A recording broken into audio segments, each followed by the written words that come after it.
اونٹ سوئی کے ناکے میں داخل ہو سکتا ہے، دولت مندوں کے لیے جنت میں داخل ہونا ممکن نہیں ہے۔ کیوں؟ شکر کرنے والے فرمایا ناکام ہوں گے زیادہ، اور صبر کرنے والوں کی بڑی اکثریت ہوگی، اور وہ کون ہوں گے؟ زیادہ تر مساکین۔ کہ اگر کوئی حساب کتاب کے لیے روک لیا گیا تو بس پھر پکڑا گیا۔ اسامہ بن زید رضی اللہ عنہ سے مروی ہے کہ نبی صلی اللہ علیہ وسلم نے فرمایا، میں جنت کے دروازے پر کھڑا ہوا تو کیا دیکھتا ہوں کہ اس میں داخل ہونے والے زیادہ تر مساکین ہیں، جبکہ مال دار لوگ حساب کتاب کے لیے روک لیے گئے ہیں۔ یہ مسلم کی روایت ہے، صحیح مسلم کی روایت ہے، اور اس کا حوالہ 4925 ہے، یہ رقم ہے اس کا جو آپ دیکھ سکتے ہیں۔ تو مسلم کی اس روایت میں رسول اللہ صلی اللہ علیہ وسلم کا غالباً یہ کوئی رویا ہے جو بیان کیا گیا ہے۔ ہمیں بہت سی روایتوں میں اس طرح کی چیزیں ملتی ہیں کہ میں جنت کے دروازے پر کھڑا ہوں، میں دوزخ کو دیکھ رہا ہوں، یا جنت میں نے فلاں چیزیں دیکھیں، یا دوزخ میں نے اس طرح کے لوگ دیکھے۔ تو ظاہر ہے کہ قرآن مجید سے یہ بات بالکل واضح ہے کہ ایک تو اس وقت جو برزخ میں معاملات چل رہے ہیں وہ بہرحال انسان مشاہدہ کر سکتا ہے، اور دوسرے کسی موقع پر اللہ تعالیٰ مستقبل میں پیش آنے والی کسی چیز کو ممثل کر کے دکھا دیتے ہیں۔ باقی جہاں تک اس جنت دوزخ کا تعلق ہے اس میں واضح کر دیا گیا ہے کہ اسی دنیا کو، یہ جو کائنات آپ کو نظر آ رہی ہے، اسی کو اللہ تعالیٰ اٹھائیں گے اور ایک نئی کائنات میں تبدیل کر دیں گے۔ یوم تبدل الارض غیر الارض والسماوات، اور پھر وہ جنت و دوزخ، وہ محشر کا میدان، وہ سب چیزیں وجود میں آ جائیں گی۔ تو نبی صلی اللہ علیہ وسلم ظاہر ہے کہ ابھی نہ جنت اس طرح سے برپا ہوئی ہے، نہ اس کے دروازے کھلے ہیں، نہ اس میں داخل ہونے والے، رکے جانے والے وہ آئے ہیں۔ تو یہ بالکل واضح ہے کہ ایک نوعیت کی رویا ہے، یعنی رسالت مآب صلی اللہ علیہ وسلم کو یہ حقائق دکھائے جاتے تھے، اور سبھی پیغمبروں کو دکھائے جاتے ہوں گے۔ حدیثوں میں بہت ذکر اس کا آتا ہے، قرآن مجید نے بھی یہ بیان کر دیا ہے کہ اس دنیا میں رسول اللہ صلی اللہ علیہ وسلم کی امت کو کیا نتائج پیش آنے والے تھے، یعنی آپ کے بعد جزیرہ نماء عرب پورا کا پورا ایک سلطنت میں بدل جائے گا، اس کے بعد روم و ایران کی سلطنتیں زمین بوس ہو جائیں گی، اور وہ فلسطین کہ جس کو بنی اسرائیل کا مرکز بنایا گیا تھا وہ بھی آپ ہی کے امت کے پاس آ جائے گا، اور پھر آپ کی امت یعنی بنی اسماعیل وہ اس دعوت کے علمبردار بن جائیں گے جس کے بنی اسرائیل، ان کے بھائی کم و بیش 2000 سال تک علمبردار رہے۔ تو اس میں بھی آپ کو ایک رویا دکھایا گیا جس کو ہمارے ہاں عام طور پر اسراء سے تعبیر کیا جاتا ہے، اس میں بھی یہ حقائق تھے جو آپ کو دکھائے گئے، گویا ممثل کر کے اللہ نے اپنی آیات دکھا دیں۔ تو یہاں پر یہ جنت و دوزخ بھی ہے، بہت سی روایتوں میں اس طرح کا ذکر ملتا ہے۔ اس میں کیا دیکھا آپ نے؟ آپ فرماتے ہیں کہ میں نے یہ دیکھا، فرمایا میں جنت کے دروازے پر کھڑا ہوں تو کیا دیکھتا ہوں کہ اس میں داخل ہونے والے زیادہ تر مساکین ہیں۔ بڑی خوشخبری ہے یہ۔ یہاں ہم دیکھتے ہیں کہ اللہ نے جو آزمائش برپا کی ہے اس میں بہت سے لوگ غربت کی چکی تلے پس رہے ہوتے ہیں، ان کے حالات ایسے ہوتے ہیں کہ آدمی بیان کرے تو بعض اوقات راتوں کی نیند ختم ہو جاتی ہے۔ انسانوں کو جو صورتحال یہاں پیش آتی ہے وہ کھاتے پیتے لوگ شاید اندازہ ہی نہیں کر سکتے کیا ہوتی ہے۔ ان کی عزت نفس، ان کے پیٹ کی ضروریات، ان کے رہنے سہنے کی ضروریات، ان کی آرام آسائش کی ضروریات، ان کے بچوں کے بارے میں جذبات۔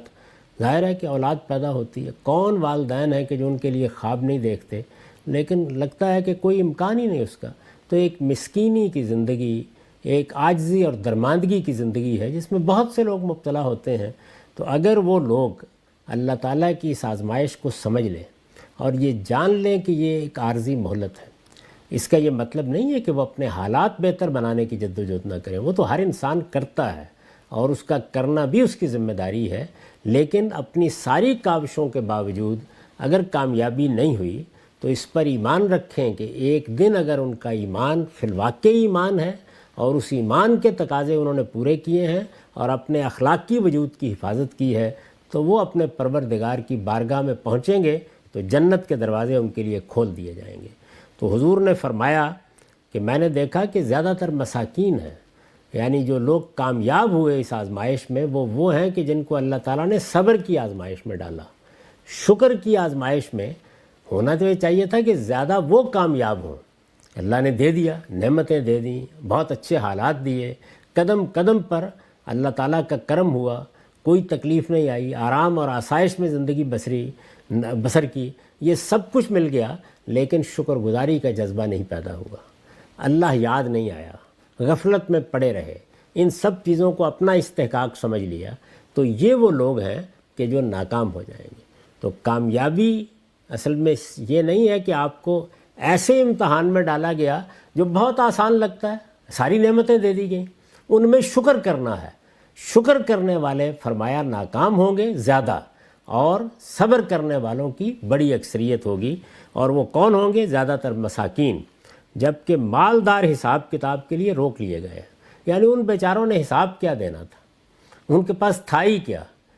یعنی مال نہیں تھا، دولت نہیں تھی، عزت نہیں تھی، شرف نہیں تھا، کچھ بھی نہیں تھا، کیا حساب دینا تھا؟ تو اللہ کی نگاہ کرم ان کے لیے جنت کے دروازے کھول دے گی۔ لیکن جن لوگوں کو اللہ نے نعمتیں دی ان کے لیے بہرحال حساب کتاب ہے، پوچھا جائے گا نا کہ تم کو میں نے سب کچھ دے دیا، اقتدار دے دیا، دولت دے دی، خدم و حشم دے دیے، تم کس جگہ پر کھڑے رہے، پوچھا جائے گا۔ تو حساب کتاب کے لیے روک لیے گئے۔ اور دوسری روایتوں سے یہ معلوم ہوتا ہے کہ اگر کوئی حساب کتاب کے لیے روک لیا گیا تو بس پھر پکڑا گیا۔ شاید اسی چیز کو سامنے رکھ کر سیدنا مسیح علیہ السلام نے یہ فرمایا تھا کہ اونٹ سوئی کے ناکے میں داخل ہو سکتا ہے، دولت مندوں کے لیے جنت میں داخل ہونا ممکن نہیں ہے۔ کیوں؟ ظاہر ہے کہ اس سے استکبار پیدا ہوتا ہے، بے نیازی پیدا ہوتی ہے، اپنی صلاحیتوں پر اعتماد پیدا ہوتا ہے، انسان اپنی جو کچھ بھی کامیابیاں ہیں ان کو اپنی محنت کا ثمرہ سمجھنے لگ جاتا ہے۔ تو یہ چونکہ حادثہ ہو جاتا ہے لوگوں کے ساتھ، تو اس کے نتیجے کو سامنے رکھ کر رسالت مآب صلی اللہ علیہ وسلم نے لوگوں کو توجہ دلائی ہے کہ مجھے جب جنت دکھائی گئی تو میں نے یہ دیکھا، یعنی اس کے دروازے پر میں کھڑا ہوں، میں کیا دیکھتا ہوں؟ جیسے ہم رویا دیکھتے ہیں، خواب دیکھتے ہیں، ظاہر ہے ہمارے رویا تو ہمارے نفس کی تمثیلیں بھی ہوتی ہیں، اس میں شیطان بھی در اندازی کرتا ہے، لیکن پیغمبروں کے رویا برحق ہوتے ہیں، اس میں اللہ تعالیٰ ان کو بعض حقائق دکھاتے ہیں تاکہ وہ اپنی قوموں تک ان کو پہنچائیں، ان کو انذار کریں، ان کو بتائیں کہ اللہ تعالیٰ کے حضور میں پیشی کے لیے کیا کرنا ہے۔ تو اس روایت میں جو حقیقت ہمیں بتائی گئی ہے وہ یہ ہے کہ مسکینی ہے، حالات خراب ہیں، کرو جد و جہد ان کو بدلنے کے لیے، اپنے دنیا کے حالات کو ٹھیک کرو، تمہیں اس کے لیے عقل دی گئی ہے، تمہیں اس کے لیے تدبیریں بتائی گئی ہیں، لیکن اس مسکینی میں اگر اللہ تعالیٰ کے ساتھ اپنا تعلق قائم رکھتے ہو تو یہ خیال نہ کرو کہ تمہاری یہ مسکینی، تمہاری یہ عاجزی، تمہاری یہ درماندگی یہ کوئی ابدی چیز ہے، یہ دنیا کی اس عارضی زندگی کے بعد یکدم ختم ہو جائے گی، اور اس کے بعد فرشتے تمہارا استقبال کر رہے ہوں گے اور جنت کے دروازے تمہارے لیے کھل جائیں گے۔ اور دوسری جانب ان لوگوں کو متنبہ کیا ہے کہ جن کو اللہ نے یہاں مال دیا ہے، دولت دی ہے، کہ وہ اس کو اللہ کی امانت سمجھیں، اس کو اللہ کی راہ میں خرچ کریں، ان مسکینوں کے سر پر ہاتھ رکھیں، جو کچھ ان کو ملا ہے اس کو اللہ کی نعمت سمجھ کے ہمیشہ شکر گزار رہیں۔ اگر وہ شکر گزار نہیں ہوں گے تو سن لیں کہ پھر وہ قیامت میں جنت کے دروازوں پر حساب کتاب کے لیے روک لیے جائیں گے۔ اور رسول اللہ صلی اللہ علیہ وسلم نے ارشاد فرمایا کہ جس کو روک لیا گیا وہ پھر پکڑا گیا، تو اس پکڑ سے اللہ کی پناہ مانگنی چاہیے۔ حذیفہ رضی اللہ عنہ کہتے ہیں کہ میں نے رسول اللہ صلی اللہ علیہ وسلم کو سنا کہ آپ نے فرمایا تمہارے اگلوں میں سے ایک شخص کے پاس خدا کا فرشتہ آیا کہ اس کی روح قبض کرے، اور اس سے دریافت کیا کہ کیا تم نے کبھی نیکی کا کوئی کام کیا ہے؟ اس نے جواب دیا مجھے یاد نہیں۔ کہا گیا غور کرو۔ اس شخص نے کہا اتنا ہی یاد ہے کہ میں لوگوں کو چیزیں بیچتا اور ان کے ساتھ خرید و فروخت کا معاملہ کرتا تھا، تو خوشحال لوگوں کو مہلت دیتا اور جو تنگ دست ہوتے تھے ان سے درگزر کر لیتا تھا۔ سو اللہ نے اسی بنا پر اس کو جنت میں داخل کرنے کا فیصلہ کر دیا۔ اس پر پہلے نوٹ سن لیجئے، میں نے لکھا ہے اصل الفاظ ہیں فَأَدْخَلَهُ اللَّهُ الْجَنَّةَ، ان میں فعل فیصلہ فعل کے معنی میں ہے، ہم نے ترجمہ اسی لحاظ سے کیا ہے، یعنی جنت میں داخل کر دیا، اس سے مقصود کیا ہے؟ جنت میں داخل کرنے کا فیصلہ سنا دیا۔ اللہ تعالیٰ نے یہ کہہ دیا کہ اس کے گناہ معاف ہوئے، اس کی غلطیوں سے درگزر کیا گیا، اب یہ جنت کے لیے سوتا رہے گا۔ قبر میں جو سوال و جواب ہوتے ہیں ان کی بہت سی صورتیں قرآن میں بھی ہیں اور بعض روایتوں میں بھی ہیں۔ جس وقت انسان اس دنیا سے رخصت ہوتا ہے تو جس طرح اس دنیا سے آنکھیں بند ہو جاتی ہیں، ایک اور دنیا کے لیے آنکھیں کھلتی ہیں، اور وہاں پر اللہ تعالیٰ کے فرشتے آئے ہوتے ہیں۔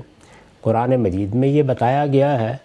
کہ ہماری روح یا ہماری اصل شخصیت، ہماری اپنی زبان میں اس اصل شخصیت کے لیے روح کی تعبیر مستعمل ہو چکی ہے۔ یہ قرآن کی تعبیر نہیں ہے، قرآن مجید اس کو نفس یا شخصیت سے تعبیر کرتا ہے۔ یعنی ایک یہ قالب ہے، یہ جو ہمارا جسم ہے یہ قالب ہے، یہ ایک طرح سے پیراہن ہے، یہ لباس ہے، اور اس لباس کی تیاری کا پورا پروسیس اسی زمین پر ہوا ہے۔ اس کو قرآن مجید نے واضح کر دیا ہے کہ ہم نے جب انسان کو بنانا چاہا تو گارے، پانی، مٹی، دلدلی زمین ہی سے اس کی بنا اٹھائی گئی۔ جو کچھ اب رحم مادر میں ہوتا ہے وہی وہاں ہوا، وہی مٹی کے اجزاء جو اب سبزی، پھل، گوشت کی صورت پہ اندر جاتے اور ایک خاص طریقے کے پروسیس سے گزر کر قطرہ آب میں بدل جاتے یا بیضے میں بدل جاتے ہیں، بالکل وہی پروسیس اس وقت زمین کے پیٹ میں ہوا۔ ماں کے رحم کی سی صورت زمین کے پیٹ نے اختیار کر لی، اور وہاں پر خاص مراحل سے گزر کر جیتے جاگتے لوگ پیدا ہوئے۔ تو یہ جو جیتے جاگتے لوگ تھے، قرآن مجید کی تصریحات سے معلوم ہوتا ہے، خاص طور پر سورہ سجدہ میں جو مراحل بیان کیے گئے ہیں ان سے یہی معلوم ہوتا ہے کہ یہ انسان کا حیوانی وجود تھا، حیوانی وجود، اور اس میں حیات، زندگی جیسے کہ جانوروں میں ہے، بالکل وہی صورت تھی، لیکن انسان کی جو اصل شخصیت ہے وہ اللہ تعالیٰ کی طرف سے نفخ روح کے ذریعے سے دی گئی۔ یہ پروسیس بیان کیا ہے قرآن نے۔ اصل الفاظ ہیں فَأَدْخَلَهُ اللَّهُ الْجَنَّةَ، ان میں فعل فیصلہ فعل کے معنی میں ہے، ہم نے ترجمہ اسی لحاظ سے کیا ہے، یعنی گویا اللہ نے فیصلہ کر دیا، اور اس فیصلے سے پہلے جو گفتگو ہوئی وہ انسان کی اصل شخصیت سے ہوتی ہے۔ دنیا میں تو یہ لگ رہا ہوتا ہے کہ انسان مردہ ہو گیا، یعنی وہ کسی قابل نہیں رہا، چنانچہ یہاں پر جو بات بیان ہوئی ہے وہ یہی ہے کہ جب روح قبض کرنے کا وقت آ جاتا ہے تو ایک طرف اس دنیا سے انقطاع ہوتا ہے، یعنی دنیا کے معاملات بند ہو جاتے ہیں۔ عین اس وقت جب انسان کی روح قبض کی جا رہی ہوتی ہے، ہمارے لیے وہ مر چکا ہوتا ہے، اور دوسری جانب اس کی اصل شخصیت مکالمہ کر رہی ہوتی ہے۔ قرآن مجید میں دیکھیے کہ ایک مقام پر یہ بتایا ہے کہ وہ لوگ جنہوں نے ہجرت نہیں کی رسول اللہ صلی اللہ علیہ وسلم کے زمانے میں، درا حالے کے ان کو کلمہ کفر کہنا پڑا یا وہ وہاں پر سچی بات کی شہادت نہیں دے سکے، تو ان سے فرشتے کیا مکالمہ کر رہے ہیں۔ تو اس طرح کے مکالمے کی اور مثالیں بھی قرآن میں ہیں، حدیثوں میں بعض تفصیلات بھی آئی ہیں۔ یہاں یہ اسی نوعیت کے کسی واقعے کا ذکر ہے کہ وہ آئے ان کے پاس، اور آ کے انہوں نے کہا کہ روح قبض کریں، اور اس سے دریافت کیا کیا تم نے کبھی نیکی کا کوئی کام کیا ہے؟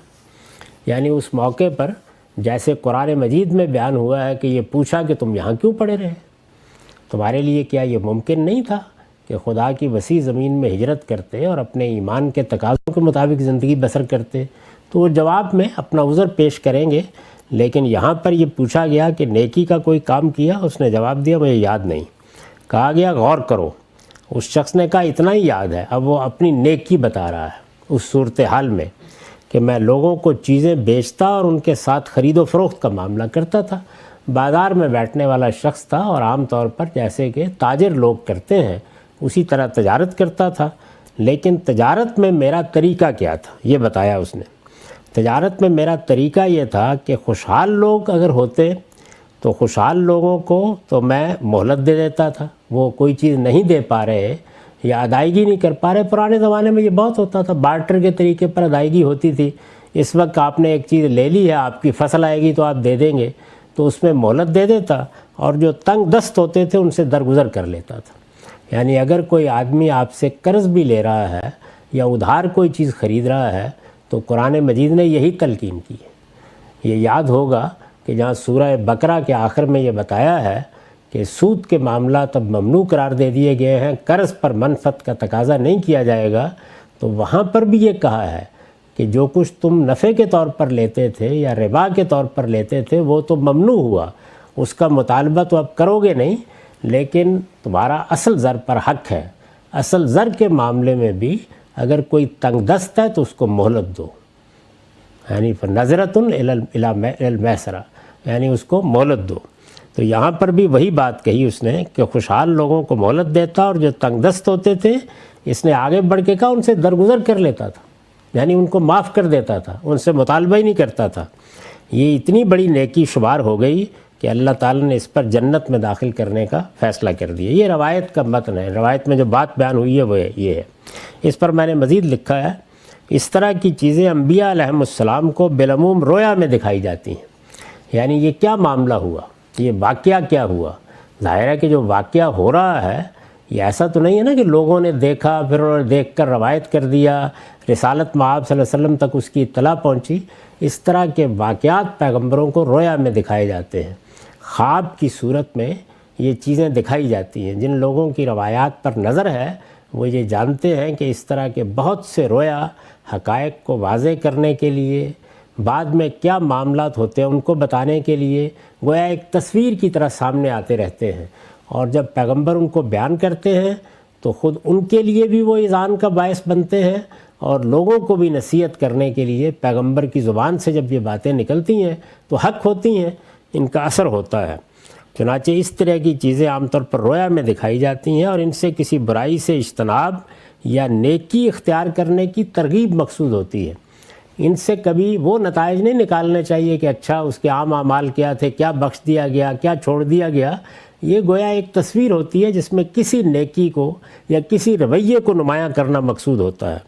مطلب کیا ہے؟ مطلب یہ ہے کہ ایمان و اسلام کے بعد، یعنی یہاں یہ بات ظاہر ہے ماننا پڑے گی کہ ایمان بھی ہے، اسلام بھی ہے، وہ حقائق کو تسلیم کرتا تھا، بندہ اگر ظلم و عدوان اور فواحش کے ارتکاب جیسے بڑے گناہوں سے بچتا ہے،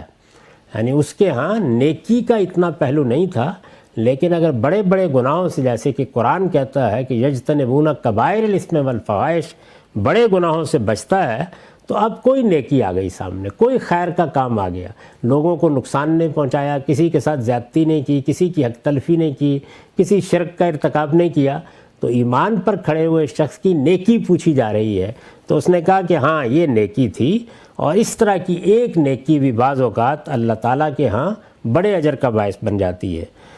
بڑے گناہوں سے بچتا ہے تو اس نوعیت کی کوئی ایک نیکی اور اس پر مداومت، یعنی نیکی کرنا پھر اس پر قائم رہنا، مداومت بھی اس کو جنت میں لے جانے کا باعث بن سکتی ہے۔ اس کو اللہ کی رحمت سے بعید نہیں سمجھنا چاہیے۔ تو اس سے جو چیز قرآن مجید کی روشنی میں واضح ہوتی ہے وہ یہ ہے کہ ایمان و اسلام کے ساتھ آدمی کو بڑے گناہوں سے بچنا چاہیے، اس کے بعد نیکی کرنا، نیکی صبح و شام کرنی چاہیے، چھوٹی سے چھوٹی نیکی کو بھی حقیر نہیں سمجھنا چاہیے، لیکن بعض اوقات ایک نیکی بھی انسان کے لیے اتنے بڑے فیصلے کا ذریعہ بن جاتی ہے۔ تو اگر کسی جگہ سے ایک آپ نے چھوٹی سی کانٹے کی ٹہنی بھی اٹھانی ہے تو اس کو بھی حقیر مت سمجھیں، نیکی ضرور کریں۔ یہاں یہ ایک بڑی نیکی کرتا تھا کہ غریبوں کے معاملے میں درگزر سے کام لیتا تھا۔ وآخر دعوانا الحمدللہ رب العالمین۔